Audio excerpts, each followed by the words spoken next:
जय हिंद दोस्तों, आप सभी का स्वागत है एक बार फिर से आपके अपने YouTube चैनल यूनिक ज्ञान में। आज हम BA 5th semester history paper first का चैप्टर 5 देखेंगे, जिसमें हमें भारत में उग्रवादियों का उदय और विकास के विषय में पढ़ना है। इसके पहले चैप्टर 4 में हमने नरमपंथी अर्थात उदारवादियों का उदय एवं विकास, उदारवादी और उग्रवादी के मध्य अंतर, उदारवादियों की मांगें क्या थी, उदारवादियों को क्या एक प्रकार से लक्ष्य की प्राप्ति हुई अर्थात उपलब्धियां क्या हुई उनको हमने बताया, और उदारवादियों का किस पक्ष में किस स्थान पर आलोचना की गई, सभी बातें हम लोग जान चुके हैं। उदारवादी उग्रवादी को हमने अच्छे से समझा दिया है। उग्रवादियों का उदय कब होता है और उनका विकास कब होता है उसको हम इस चैप्टर में पढ़ेंगे। चैप्टर 6 में हम बंगाल के विभाजन को पढ़ेंगे, क्योंकि आपको बताया गया था कि 1885 में जब कांग्रेस का एक प्रकार से भारतीय राष्ट्रीय कांग्रेस का स्थापना की जाती है, वहाँ से 1885 से 1905 तक उदारवादियों का एक प्रकार से समय रहता है। 1905 के बाद जो है उग्रवादियों का उदय होता है और 1905 में ही बंगाल का विभाजन होता है। उसके बाद हम बंगाल के विभाजन को पढ़ेंगे। बंगाल के विभाजन होने के बाद विभिन्न क्या उसके एक प्रकार से विभाजन को रोकने के लिए, विभाजन को हटाने के लिए विभिन्न क्या आंदोलन किए गए या उदारवादियों के द्वारा या उग्रवादियों के द्वारा, उसको हम पढ़ेंगे। ऐसे आपके चैप्टर निरंतर चलते रहेंगे। अगर आप नए हैं चैनल पर तो चैनल को सब्सक्राइब कर लीजिए, जिससे आने वाली वीडियोस आपको प्राप्त होती रहें। सभी क्लासेस चैप्टर वाइज एक प्रकार से आपकी कराई जाएंगी, पूरा सिलेबस कंप्लीट कराया जाएगा। सबसे पहले 4 चैप्टर पीछे के अगर आपने नहीं देखे हो तो चैनल पर विजिट कीजिए। Playlist BA 5th semester history paper first chapter 5 एक प्रकार से क्लासेस के नाम से प्लेलिस्ट मिल जाएगी। वहाँ पर आपको सभी क्लासेस सबसे पहले सिलेबस देखने को मिलेगा, फिर क्लासेस आपको देखने को मिल जाएंगी। आपको अभी हम इंफॉर्मेशन जो है वीडियो स्टार्ट होने से पहले बता देते हैं कि पूरा वीडियो लेक्चर देखने के बाद कोई भी डाउट रह जाता है तो आप कमेंट में पूछ सकते हैं। हिस्ट्री के अलावा कोई और अन्य सब्जेक्ट लिया हो आपने, वह भी कमेंट में बता सकते हैं।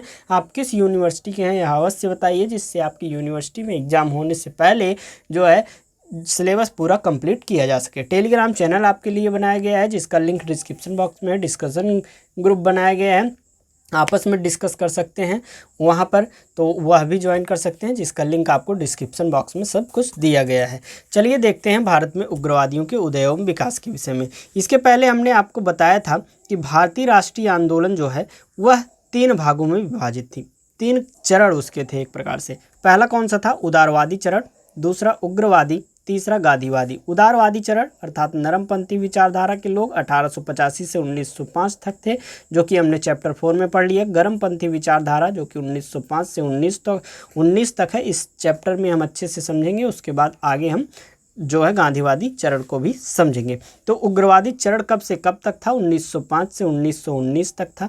उग्रवादी चरण का गठन भारतीय राष्ट्रीय आंदोलन में उदारवादियों द्वारा किए जा रहे प्रार्थना, प्रतिवेदन और लंदन यात्रा से सब कुछ ठोस हासिल नहीं हुआ, तब भारतीय जनमानस के में एक प्रकार से असंतोष में वृद्धि हुई।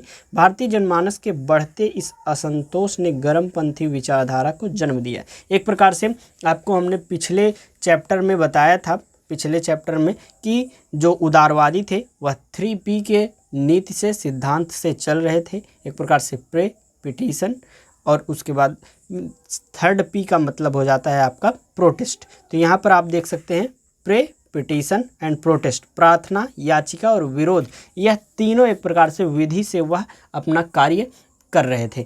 उससे कोई भी चीज़, कोई भी सफलता नहीं मिलती है, जिससे भारतीय जनमानस के मन में क्या हो जाता है? असंतोष फैलता जाता है। कोई भी कार्य के लिए आप एक प्रकार से मेहनत भी कर रहे हो, विभिन्न नीतियां अपना रहे हो, उसमें सफलता न मिले तो व्यक्ति को क्या आ जाता है? गुस्सा आ जाता है। और गर्मपंथी विचारधारा में लगभग युवा लोग शामिल थे, तो युवाओं को एक प्रकार से क्रोध आना एक प्रकार से माना ही जाता है कि उन्हें क्रोध आ गया, और गर्मपंथी विचारधारा वहीं से उत्पन्न हुई कि कैसे हमको जो है हमारे मांगों को पूरा नहीं किया जा रहा है। 19वीं सदी के अंत में उदारवादी राजनीति की आलोचना होने लगी थी। इसी के साथ राजनीति में उग्रवादी चरण का उद्भव हुआ। उग्र नेताओं का मानना था कि कांग्रेस की आवेदन निवेदन की नीति से कुछ भी हासिल नहीं होने वाला है। जो उग्रवादी लोग थे उनका कहना था कि मेढक की तरह टर टर करने से हमें आज़ादी या स्वराज नहीं मिलने वाला है, हमें उसके लिए संघर्ष करना होगा। उदारवादियों को एक प्रकार से वह मेढक से तुलना करते हैं, कहते हैं कि आप बस टर टर किए जा रहे हैं, अपनी मांगों को उनके सामने रखे जा रहे हैं, निवेदन किए जा रहे हैं, आवेदन किए जा रहे हैं, लेकिन कुछ भी मिलने वाला नहीं है। हमें अपना हक पाने के लिए, अधिकार पाने के लिए क्या करना होगा? संघर्ष करना होगा। आगे हम देखेंगे नरमपंथी की विधि जो थी 3P आपने देख ही ली। उग्रवादी जो चरण के लोग थे उन्हें गर्मपंथी विचारधारा क्यों कहा गया? उग्रवादी नेताओं को उदारवादी नेताओं की तरह शांतिपूर्ण तरीकों में विश्वास नहीं था। उनका कहना था कि हम अपनी मांगों को शांतिपूर्ण तरीके से रखेंगे, अगर सरकार नहीं मानेगी तो हम सक्रिय आंदोलन भी करेंगे। एक प्रकार से वह अहिंसा के मार्ग पर तो चलते ही थे, वह शांति से अपनी मांगों को रखते थे। अगर मांगों को पूरा नहीं किया जाता था, सरकार नहीं मानती थी, तब वह सक्रिय आंदोलन भी करते थे। इनके विरोध जताने के लिए तरीके अलग अलग थे, जैसे कि जुलूस वह निकालते थे, हड़ताल करते थे, बहिष्कार करते थे, विरोध प्रदर्शन पर, ये हिंसा पर विश्वास नहीं एक प्रकार से करते थे। उग्रवादी नेता जो है अधिक शीघ्र परिणाम चाहते हैं। युवाओं को क्या चाहिए कि फटाक से कोई कार्य हो, उसका परिणाम मिल जाए। तो युवा लोग जो थे, गर्मपंथी विचारधारा के लोग जो थे, वह शीघ्र परिणाम चाहते थे। उग्रवादी चरण के उदय के क्या क्या कारण है? सबसे पहला हम राजनीतिक कारण देखें तो राजनीतिक कारण में सबसे पहला आता है अंग्रेजी सरकार द्वारा कांग्रेस की मांगों की उपेक्षा करना। आपको पता होगा, आगे चैप्टर में पढ़ाया भी जाएगा, पीछे भी हमने बताया है कि 1998 में जो है करजन भारत आता है। भारत वह आता है तो फिर भारतीय राष्ट्रीय कांग्रेस जो है उसकी मांगों की उपेक्षा करता है, उसके एक प्रकार से बातों को नकार देता है, इग्नोर कर देता है। एक प्रकार से आप समझ सकते हैं। तो कांग्रेस की मांगों की उपेक्षा होने लगती है। अंग्रेजी सरकार की भारतीयों के प्रति जो शोषणकारी नीतियाँ रहती हैं वह भी कारण रहता है। आर्थिक कारण क्या रहता है? ब्रिटिश सरकार का भारतीय वस्तुओं पर अत्यधिक कर लगाना, पक्षपातपूर्ण नीतियाँ, महामारी व अकाल का प्रकोप। महामारी व अकाल के प्रकोप होते हुए भी जो अंग्रेज थे वह विभिन्न कर जो है किसानों से वसूल रहे थे, विभिन्न प्रकार से आर्थिक उनको हानि पहुंचा रहे थे। तो ये सभी कारण भी उग्रवादियों का उदय के कारण रहे। सामाजिक कारण में आता है भारतीयों के साथ अभद्र व्यवहार किया गया। अंग्रेजी सरकार का भारतीयों के प्रति भेदभावपूर्ण कानून जो था और पश्चिमी सभ्यता को भारतीयों पर जो थोपा जा रहा था, यह सभी कारण जो हैं उग्रवादी चरण की एक प्रकार से उग्रवादी जो विचारधारा थी उसको उदय, उसका विकास करने में यह कार्य एक प्रकार से कारक का रूप लेते हैं। गर्मवादी दल के नेता कौन कौन से थे? गर्मवादी दल के दल के नेता बाल गंगाधर तिलक, लाला लाजपत राय, बिपिन चंद्र पाल।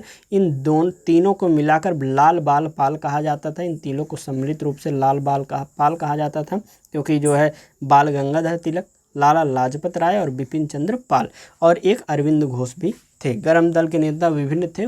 प्रमुख रूप से अगर आपको बताया जाए तो ये चार लोग जो है गर्म दल के प्रमुख नेता में आते थे।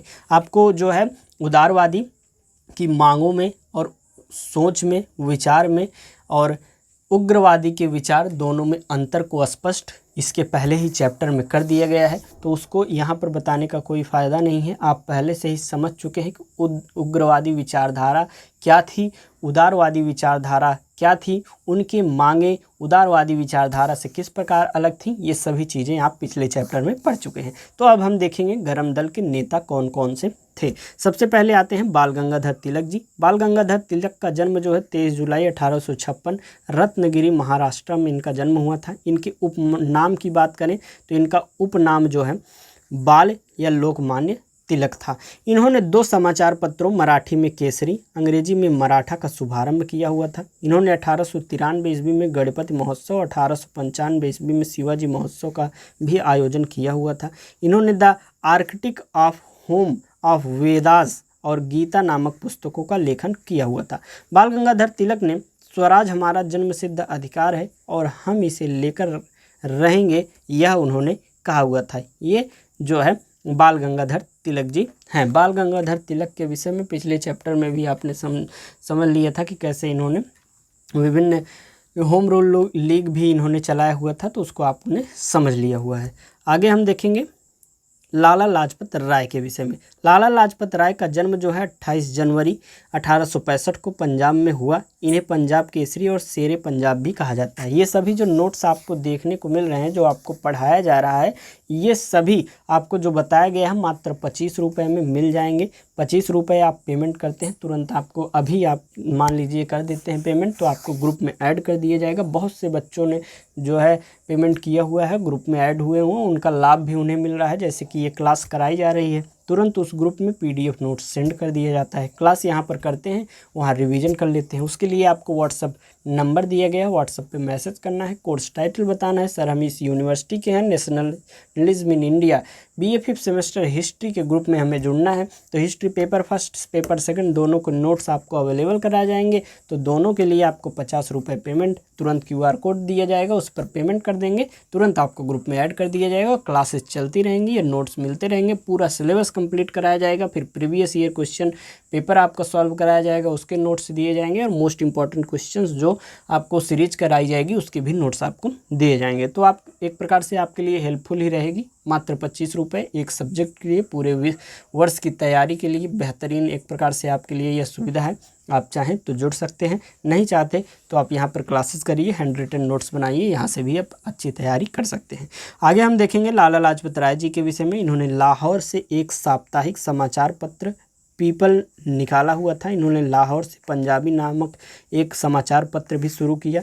इन्होंने निम्नलिखित प्रकाशित पुस्तकें भी लिखी। कौन कौन सी? Unhappy India, the political future of India, England's डेप्ट टू इंडिया। सन 1928 में इन्होंने साइमन कमीशन के विरुद्ध एक प्रदर्शन में हिस्सा लिया, जिसके दौरान हुए लाठीचार्ज में ये बुरी तरह से घायल हो गए, और अंततः 17 नवंबर 1928 को इनकी महान आत्मा ने पार्थिव देह को एक प्रकार से त्याग दिया।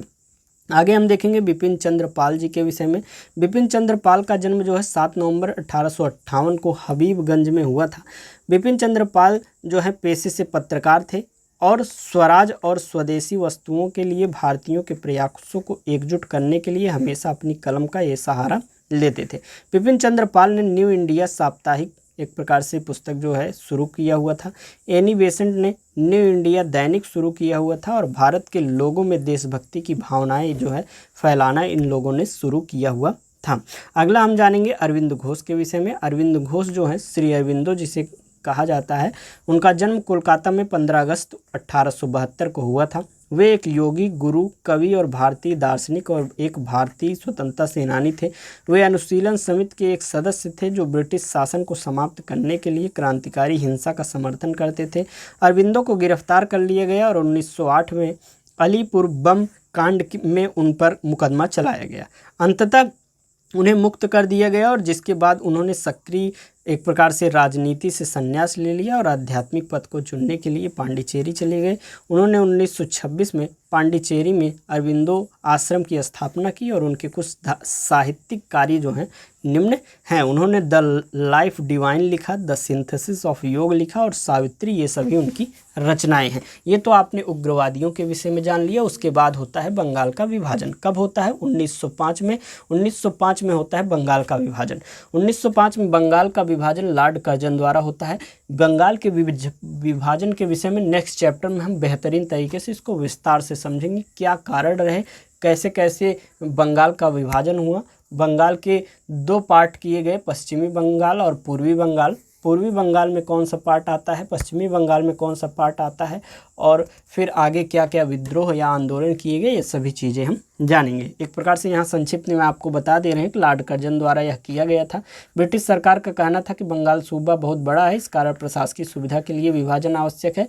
उनका कहना था कि बंगाल जो भाग है वह बहुत बड़ा है, इसका एक लोग के द्वारा जो है शासन करना एक प्रकार से सुविधा नहीं हो पा रही है, इसको विभाजित कर दिया जाए प्रशासकीय सुविधा के लिए। वास्तविकता में कर्जन द्वारा बंगाल का विभाजन का निर्णय भारतीय राष्ट्रवाद को कुचलने का एक प्रकार से प्रयास था। एक मुस्लिम बहुल प्रांत का सृजन करने के उद्देश्य से ही बंगाल के 2 भागों में बांट दिए जाने का निर्णय लिया गया था, और यह अंग्रेजों में फूट डालो राज करो वाली नीति का ही एक अंग माना जाता है। बंगाल विभाजन को हम अच्छे से समझेंगे। ये आपका जो है यूनिक ज्ञान डिस्कशन ग्रुप है, आप ज्वाइन कर सकते हैं। ये टेलीग्राम चैनल है, यहाँ पर विभिन्न नोटिफिकेशंस आपको दिए जाते हैं, क्लासेस कब होंगी या फिर आपकी यूनिवर्सिटी में रिजल्ट कब आएगा, टाइम टेबल आते ही भेज दिया जाता है। जो भी नोटिफिकेशंस आपकी यूनिवर्सिटी से रिलेटेड रहती हैं वह भेज दिए जाते हैं। ये जो है व्हाट्सअप चैनल है, ये आपको जो है मिल जाएगा डिस्क्रिप्शन बॉक्स में इसका भी लिंक, अगर जो टेलीग्राम नहीं यूज करते हैं उनके लिए। और ये आपके लिए 8608446796 पे मैसेज करेंगे, मात्र 25 रुपये में पूर्ण सब्जेक्ट का एक प्रकार से नोट्स मिल जाएगा और प्रश्न पत्र हल के साथ मिलेगा। प्रीवियस ईयर क्वेश्चन पेपर आपको जो है जो कराया जाएगा उसका भी नोट्स दे दिया जाएगा, और साथ ही साथ जो मोस्ट इंपॉर्टेंट क्वेश्चंस कराए जाएंगे उसके भी नोट्स आपको दे दिए जाएंगे। कुल मिला के आप चैनल पर बने रहिए, सब्सक्राइब करिए, वीडियो को लाइक करिए, एक कमेंट अवश्य करिए कि क्लास आपको कैसी लगी। कोई डाउट हो तो वह भी आप कमेंट में पूछ सकते हैं। वीडियो को अपने दोस्तों के पास शेयर करिए, हंसते मुस्कुराते रहिए, तैयारी करते रहिए। मिलते हैं नेक्स्ट वीडियो में। थैंक यू, धन्यवाद।